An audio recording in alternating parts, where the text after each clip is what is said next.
Well, hello and welcome to Binge Watch, the podcast where we take a look at the hottest new TV and film releases on streaming television platforms. I'm Hannah Fernando, the group editor of Woman and Woman and Home magazine.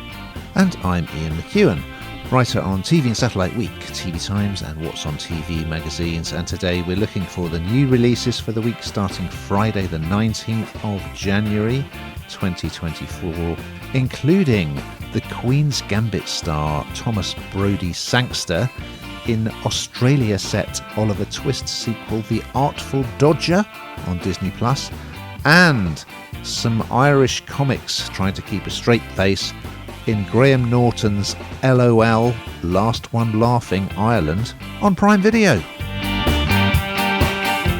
Yes, we shall be, and we'll also be checking out dystopian inner city drama The Kitchen on Netflix and Journeying to the Wilderness with Simon Reeve, courtesy of BBC iPlayer. But first, Ian, what is in the news? A new 10-part Texan Western, Ransom Canyon, on Netflix will star Josh Duhamel as a ranch owner and Minka Kelly as a concert pianist, yes, who comes home to start a new life. We've all been there.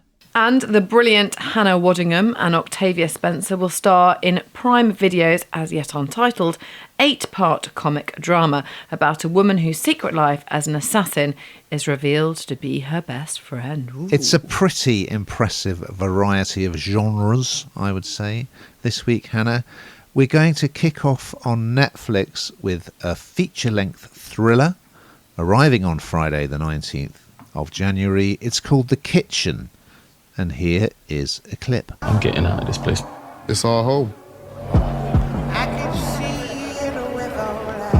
Shit gets real. Saving myself. So where do you live? Kitchen.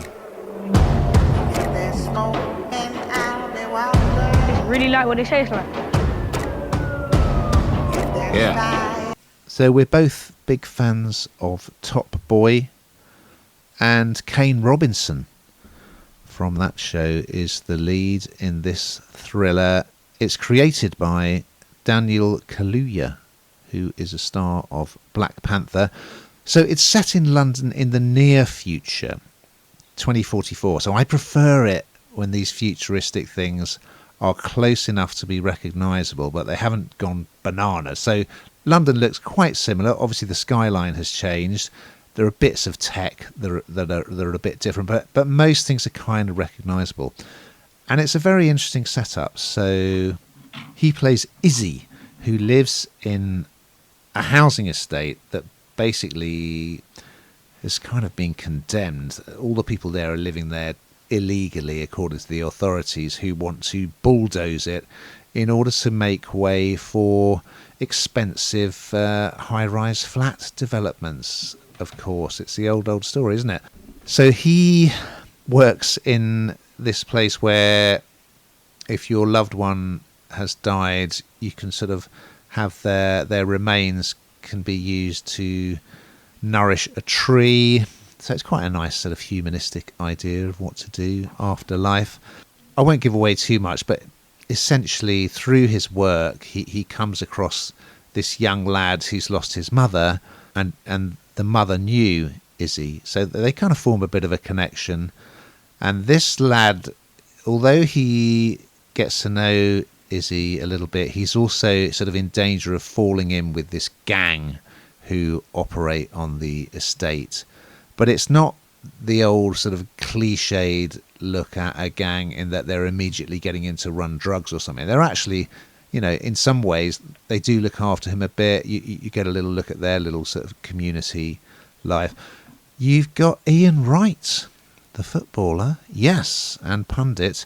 He is playing a sort of pirate radio DJ on the estate in much the same way that Samuel L. Jackson did in the Spike Lee movie Do the Right Thing, and is sort of providing the narrative in a way to the story. So you've got this domestic story of this traumatized boy, which way is he going to go, and this potential mentor who arrives in his life. And you've got the social story, and they actually name check the Aylesbury estate, which is near me in South London, which was some people would call it socially cleansed, but it was all knocked down to make way for new builds, and a lot of the people moved out, which seems to be the way of things. It's got some really great set pieces. There's a really good one in a roller disco, and another one in a sort of remembrance chapel at the place where Izi works. So it just feels like a really original, authentic, new voice, a great combination of social and domestic drama, some exciting set pieces. There's some great stuff where this young lad is on his bike with a load of other youths from the estate, and they're all kind of pulling wheelies and doing tricks. It's under an underpass.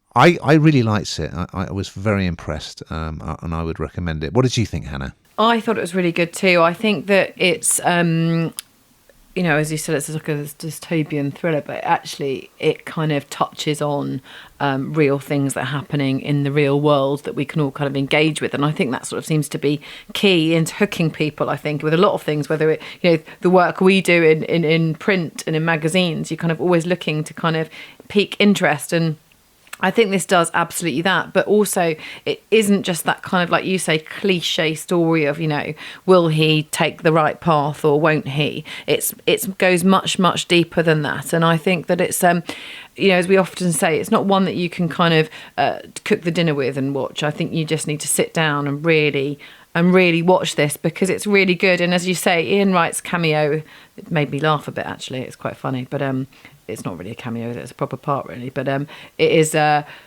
it's quite funny seeing faces like that in there. But equally, I think that it's another thing to pique people's interest.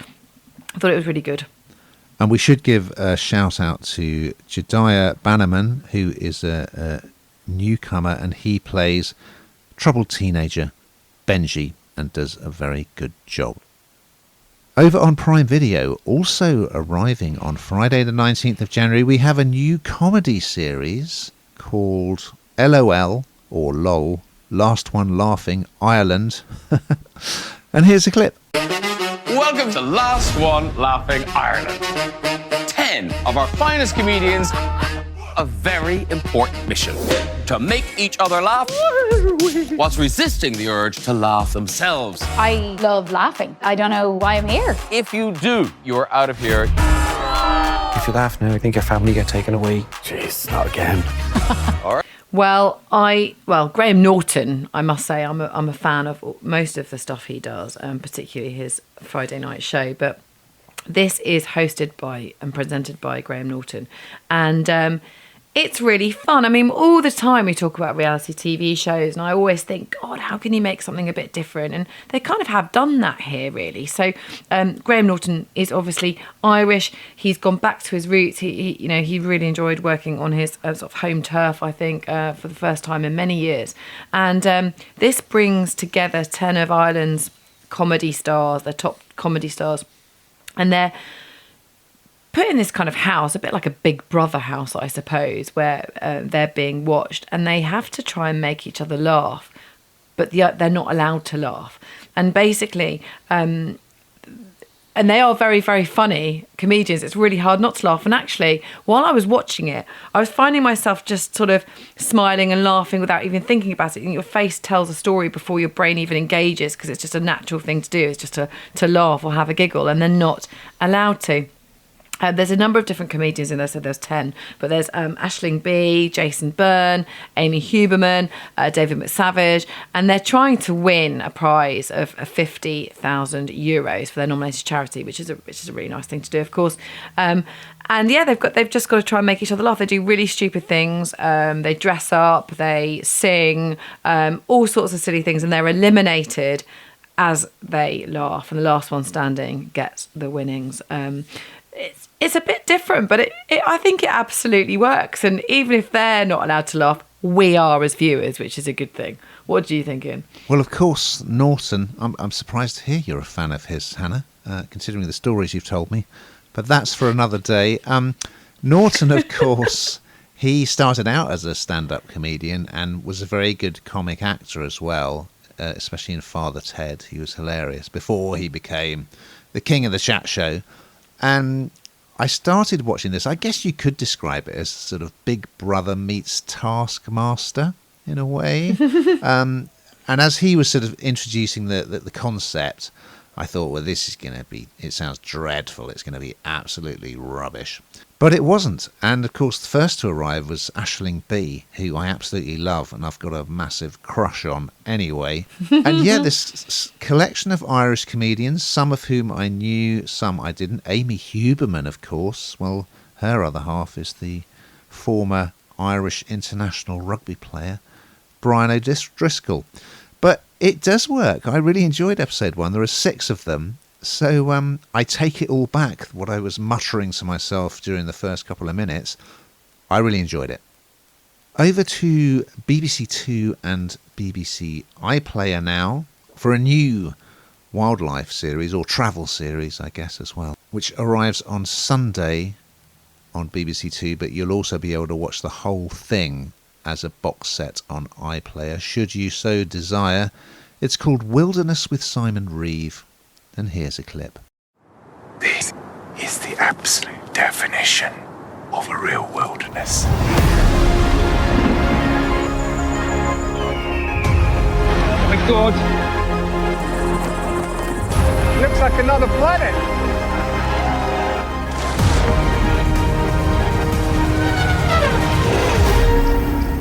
Silence. So Mr. Reeve, he's made quite a few travelogues now. He's got a very interesting backstory, because I started reading his... I went to interview him, and before I did, I thought I better read his memoir and listen to his Desert Island Discs. And he had a very interesting backstory, because he had quite a troubled childhood, dropped out of school with 1 GCSE, got a job in the post room of the Times newspaper. Then he ended up kind of helping journalists out on, with a bit of research, wrote a book about Al-Qaeda before 9/11 happened, and started making documentaries about kind of trouble spots in the world, and now he's become a really established figure on the TV for making these amazing travel series. In this one, as the title suggests, he's going to wildernesses, and the first one is the Congo in Africa, which is home to the world's second largest rainforest, and he meets this indigenous tribe there called the Baka, who are very interesting, and he goes in search of the bonobo ape, which is one of our closest relatives, and he gets up close to one and is sort of whispering, saying they're so like us, and you think, wow, this is just like that classic Attenborough moment with the mountain gorillas, I think from the 70s, I think. And I sort of feel that Reeve, he could inherit Attenborough's mantle in some ways if he wanted to go that way. I mean, his programs are all as much about the people that he meets as they are about the landscape and they are about the wildlife. But what I like about Simon Reeve is, despite his, or perhaps because of his really difficult start in life, he's incredibly warm and friendly and gentle and engaging, which isn't a very cool thing to be, but he is. He's just a really sweet-natured, friendly, non-threatening guy, and I think a terrific guide and travel companion on this series. And I hope he long continues to bring us these wonderful shows. So yeah, absolutely loved it. Loved meeting him. What do you think, Hannah? I completely agree with you. And, what, isn't it great that there is somebody else that, Sir David Attenborough has big shoes to fill, clearly. He's just absolutely brilliant. But it would be a travesty if there wasn't sort of more people like him that can engage other people and be as passionate as he is. And I think you're right. I think we've got that in Simon Reeve. And he sort of seems to have the whole package, doesn't he? He is really calm in nature. And the voice kind of works. It's just so soft and so tender. And you're talking about the this endangered species, this group of apes. I mean, it's just... He's probably being paid to do it, and it's a camera crew and all the rest of it. But his determination, you can really absolutely feel it. And I think that... I mean, I love nature programs as well, but when I was reading up about this, it's about areas where nature still has the upper hand. We don't live in areas where nature has the upper hand. The human race has the upper hand, if you like, in terms of building on natural habitats, etc., etc. And it really brings and engages you, I suppose, to realising what's going on. And actually, at times, it's incredibly sad. But I agree with you. I think Simon Reeve's brilliant. Good stuff. And it's a 4-parter, I forgot to mention, and he will also be going to Patagonia in South America, the Coral Triangle in the Pacific Ocean, and the Kalahari in Southern Africa. Well, let's finish with something different. Again, Hannah, on Disney Plus, we have, now this arrived on Wednesday the 17th of January, period drama The Artful Dodger, and here is a clip. You must be the doctor everyone speaks so fondly of. I was not born into a life of wealth. I didn't have the luxury of being able to cause trouble and get away with it. Hello, Dodge. What the hell are you doing here, Fagin? Do they hang escaped convicts here? Yes, I have a slightly vested interest in this because my daughter was in Oliver. I probably spoke about it on this binge watch last year. I was a very proud mum. And the Artful Dodger, of course, plays a big part in Oliver. So I feel like I kind of understand very recently the premise of Oliver and, all its nuances. And this is comes after that. So this is the Artful Dodger kind of reimagined, I suppose. And it's really interesting, actually. I don't know where to start with this one because essentially, obviously, the Artful Dodger was part of Fagin's gang and was seen by Fagin, who was a pickpocket. He ran that sort of group of lads that were pickpockets. But he was, of course, arrested and taken to prison. And the Artful Dodger, as we know in Oliver, had all the promises of being another great pickpocket. But this is set in the 1850s. It's about 15 years after Oliver, the Charles Dickens novel. And he's escaped prison. So the Artful Dodger is played by Thomas Brodie Sangster, who I absolutely love. And I have to say, it kind of shocks me that he had this part. And it's quite an unusual part, I think, because he's always sort of clean cut. But of course, you'll understand why, because he's escaped prison because he was arrested for theft, as we all know, and is now a surgeon. Because, of course, if you're good with your fingers, you're going to be good as a surgeon, aren't you? And he's in Australia doing exactly that. And it tells the story. It's strange because although it's only set 15 years later, I feel that this has a real modern edge to it. And I'm not sure that I found that quite difficult to reconcile because there are times, there are parts of the language that they're using that I don't feel is set quite where it needed to be. So kind of that jarred a little bit for me. And also, as I say, Thomas is kind of well known for his parts in Love Actually, years ago, and Game of Thrones more recently. But I don't know, this felt really quite different for him. We get to see Fagin again. We get to see, will he be derailed? Will he go back to pickpocketing? He needs to make money quickly. It's very dramatic. There's lots going on. It's really exciting. And I actually think I actually really did enjoy it. As I say, I just found a few parts of it quite difficult to reconcile. But actually,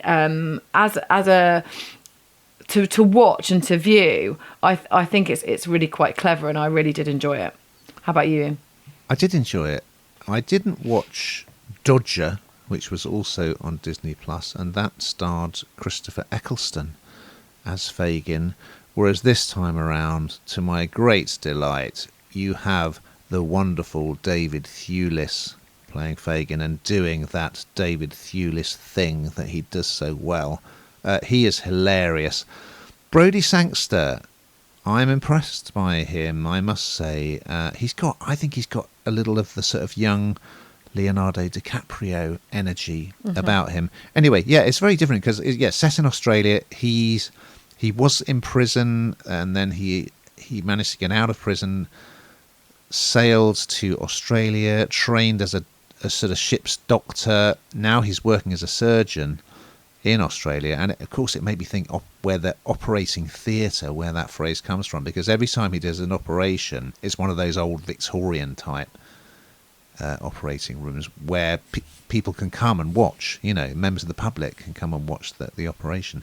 So yeah, it's a bit different. I think I spotted Tin Minchin in there as well as a guy to whom the Dodger, Jack Dawkins, owes money, because although he's sort of become respectable by becoming a doctor, he's still in trouble. He's been gambling, and if he doesn't pay back this money, one of his hands is going to be chopped off. So it's got lots of interesting elements. It's obviously got the convicts being sent to Australia, and that sort of, and a British governor, that sort of environment. It's got the surgery element, so it's at the point where people are talking about using ether as an anaesthetic, because previously there was no anaesthetic for operations. Imagine that. You've got Fagin turns up. The Dodger thought Fagin was dead, but Fagin, played by David Thewlis, turns up and of course could blow Dodger's whole cover story about who he is. So Dodger takes him in as his servant, and with hilarious consequences. So yeah, I really liked it, and I especially enjoyed seeing David Thewlis having a whale of a time as Fagin. Well, we've got to that time, Hannah, where we find out what the heck you've been binging on this week. Well, I finished off Mr. Bates versus the Post Office, which we discussed last week, and also I'm slightly hooked on The Traitors. I absolutely have enjoyed that. Well, and you mentioned that because we're hoping, aren't we, Hannah, to do a special binge watch podcast with one of the traitors from season 1. Yes, so watch or listen to this space. Well, for myself, although I didn't really get to grips with Fool Me Once, I did watch on Netflix The Stranger, which was another series based on a Harlan Coben book, which was shown a while back, and again starring Richard Armitage. Also got Jennifer Saunders in it, and some other big names, and that is very, very good, super binge-worthy. Oh, I also watched Dune, the sci-fi remake on Netflix, and I got to say, that is superb. And of course, the follow-up to that will be released in cinemas this year. Anyway, we've just got time to look ahead to next week's offering. So what will we be talking about, Hannah? Well, Elvis star Austin Butler takes to the skies in Apple TV's very big budget, as always, US Air Force drama Masters of the Air. I hate you, Butler. That's a bit of a throwback there. Not many people will remember that. And James McArdle and Eamon Elliott star in the 1990s set backstory to the hit gangster film Sexy Beast on Paramount Plus. So that sounds good, actually. We look forward to those and much, much more. But in the meantime...